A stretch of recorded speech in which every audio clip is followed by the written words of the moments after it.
2014లో వరంగల్కి health university విషయంలో మీరు సొంత నిర్ణయాలు తీసుకున్నారనే ఒక చర్చ వచ్చింది. ఆ విషయంలో కేసీఆర్ మిమ్మల్ని బహిరంగానే అవమానించాడంట, నిజమేనా? బహిరంగ తండ్రి కొడుకుల మధ్యలో బహిరంగంగా వాస్తవం కాదా? మీరు సొంత నిర్ణయాలు తీసుకురా లేదా? వాస్తవమే.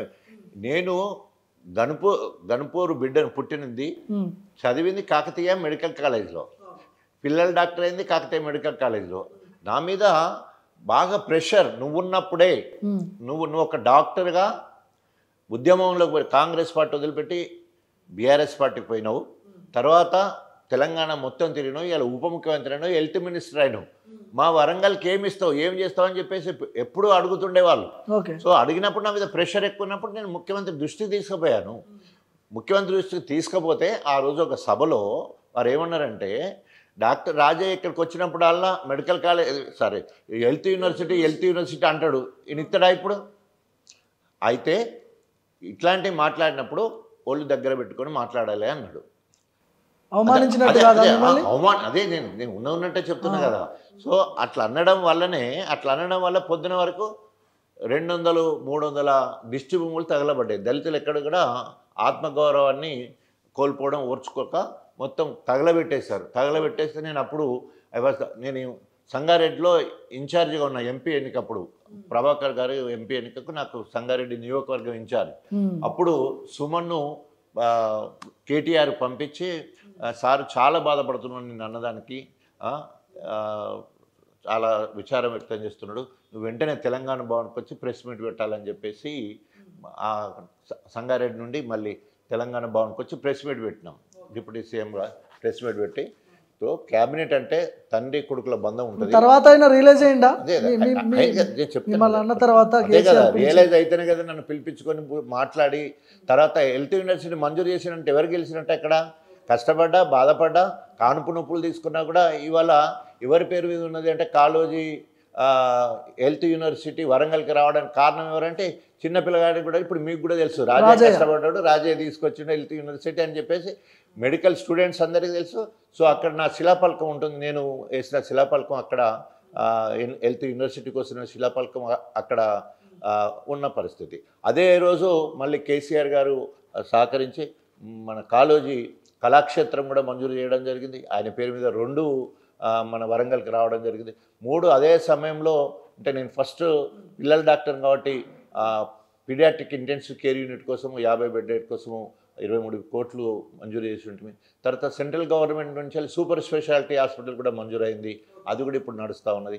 ఇవన్నీ కూడా నేను డాక్టర్గా వృత్తిలో ఉండడం, గ్రాస్ రూట్ నుంచి వచ్చినా కాబట్టి మొండిపట్టు, రాజన్ అంటేనే మొండోడు అంటారు. సో కేసీఆర్ దగ్గర సాధించిందంటే అప్పుడు ముందు ఇట్లా మీరు అన్నట్టు అవమానం పెంచారు కదా, ఆత్మగౌరవం దెబ్బ కదా, సహసార మంత్రివారిని ఇట్లా అంటాడా అనేది వచ్చినప్పటికి కూడా ఇచ్చినప్పుడు పట్టు వదలని విక్రమార్కుడు డాక్టర్ రాజయ్య అని చెప్పేసి పత్రికలు, టీవీ ఛానల్స్ అన్నీ కూడా గొప్పగా చెప్పడం జరిగింది. ఫస్ట్ టర్మ్లో కేసీఆర్ గవర్నమెంట్ అంటే టీఆర్ఎస్ పార్టీ గవర్నమెంట్ ఫామ్ చేసినప్పుడు 2014లో నాకు తెలిసి మీరు 1 సంవత్సరం పాటు ఉన్నారేమో ఉప ముఖ్యమంత్రి పదవిలో.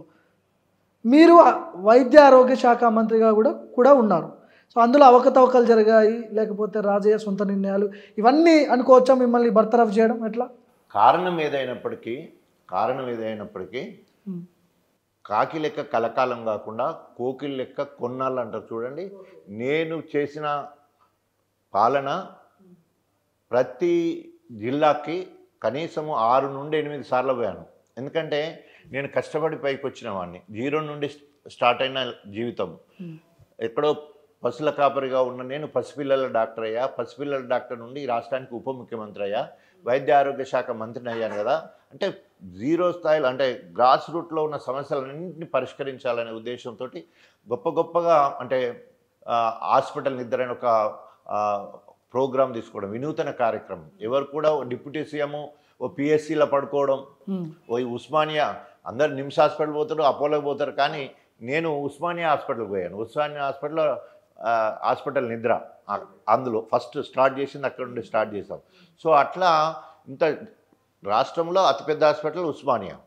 అక్కడి నుండి మొదలు పెడితే గ్రామాలలో, మండల కేంద్రాల్లో ఉండే పిఎస్సీల వరకు కూడా పల్లె నిద్ర చేసే మన హాస్పిటల్ నిద్ర కార్యక్రమం చేయడం వల్ల నిద్రావస్థలో ఉన్న ప్రభుత్వ హాస్పిటళ్లను మేల్కొల్పాలనే ఉద్దేశంతో అంతకుముందు 2-3 గోళీలు ఇచ్చి ఎర్రగోళి తెల్లగోళి నల్లగోళి అని ఇచ్చే పరిస్థితి కానీ వారం రోజులకు మందులు ఇచ్చేటట్టు వారానికి ఒక్కసారే డ్యూటీకి వచ్చేటోళ్ళు రోజు డ్యూటీకి వచ్చేటట్టు సో ఆ రకంగా చేయడం వల్ల నాకు తృప్తినిచ్చింది. ప్రక్షాళన చేయడం మీ జరిగింది. పార్టీ వాళ్ళే మీ శాఖలో అవినీతి అక్రమాలు జరిగినాయని ప్రచారం చేశారు అప్పట్లో.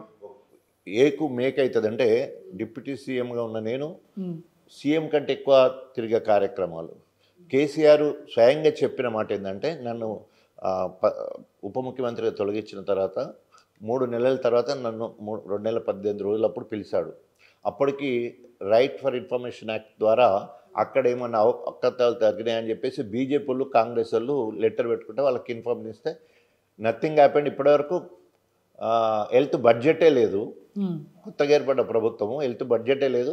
ఇక్కడ ఏమి నౌకర్లు ఇవ్వలేదు, ఏం కొనలేదు, వాహనాలు కొనగానే ఏమి లేదు. ఇక్కడ ఎలాంటి అవినీతి జరగదని ఇచ్చింది. ఆ రిపోర్ట్ గవర్నమెంట్ కూడా పోయింది.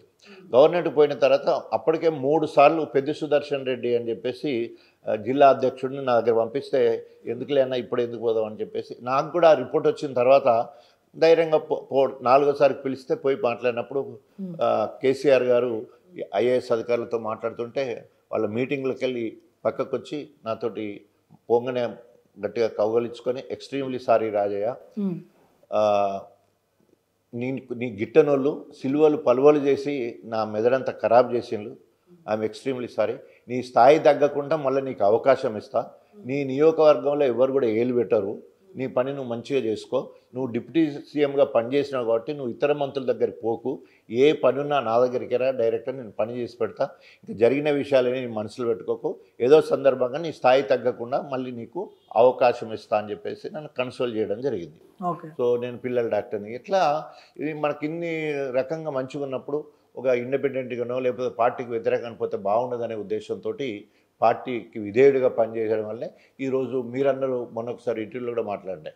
అక్కడ కేసీఆర్ గారు వరంగల్ ప్రచారానికి వచ్చినప్పుడు కేసీఆర్ స్వయంగా ప్రకటించారు, మీ ఎమ్మెల్యే డాక్టర్ రాజయ్య కాబోతున్నాడు, కడియం శ్రేయరి నమ్మక ద్రోహి, వాడు ఓడిపోతాడు, సో అంత విశ్వాసఘాతకుడు ఉండడు, మీరు డాక్టర్ రాజయ్య ఎమ్మెల్యేగా వస్తాడు మీ దగ్గరికి అని అక్కడ చెప్పిండు. మన కేటీఆర్ గారు కూడా నేను తెలంగాణ భవన్లో కూడా వారు కూడా చెప్పిండు. సో కాబట్టి రేపు ఎప్పుడు బై ఎలక్షన్లు వచ్చినా కూడా రావాలని కోరుకోము. ఎందుకంటే కాకపోతే అక్కడ కడియం శ్రీయర్ అనే వ్యక్తి నేను 13 ఏళ్ళు కష్టపడి పెంచిన కార్యకర్తల కష్టంతో, నా కష్టంతో కడియం శ్రీయరి బీఆర్ఎస్ కార్యకర్తలతోటి గెలిచినాడు.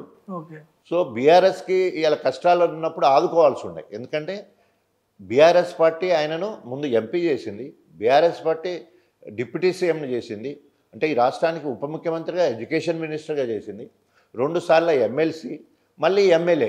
ఏం తక్కువైంది, మళ్ళీ బిడ్డకు ఎంపీ, పార్టీ ఫండ్, ఇన్ని చేసినాక కూడా బీఆర్ఎస్ పార్టీ కార్యకర్తలను ఆపదలలో ఉన్నప్పుడు ఆదుకోవాల్సింది పోయి అవకాశవాదిగా అభివృద్ధి పేరు మీద కాంగ్రెస్ చేయలేండు.